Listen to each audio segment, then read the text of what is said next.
But Ariel, you know, a lot of people who were watching things unfold on TV, who weren't living in it, would say, oh, well, there wasn't a lot of violence. They were just sitting there. There were hot tubs. There were kids. It was not a terrible protest, even if it went on too long. And I wonder if you can tell us your experience in terms of what it was like to live in the midst of it for the past 3 weeks.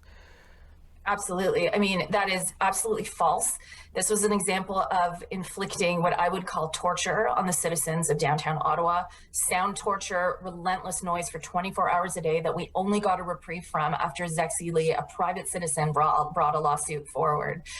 Diesel fumes, hundreds of reports of hate crimes, many of which were reported to police, many of which were not. My own child has had extreme anxiety when she heard on the news that these folks were going to be targeting schools. When I picked her up from school last Friday, there were convoy members carrying jerry cans of fuel right in front of her school. Children in the neighborhood are dealing with extreme anxiety. Daycares have been closed in the area because it's deemed unsafe.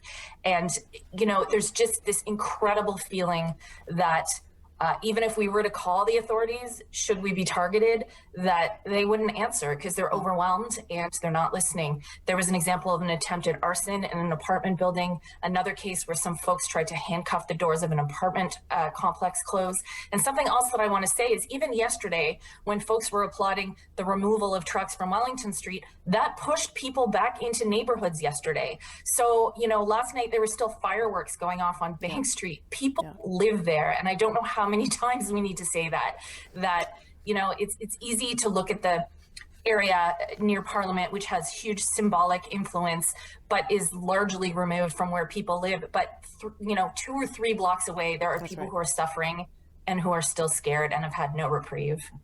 Ariel Troster and Sam Hirsch, I hope there is some peace and quiet for you in the days ahead. Thanks for telling us about your experiences and how you're feeling about it all. Thank you so much.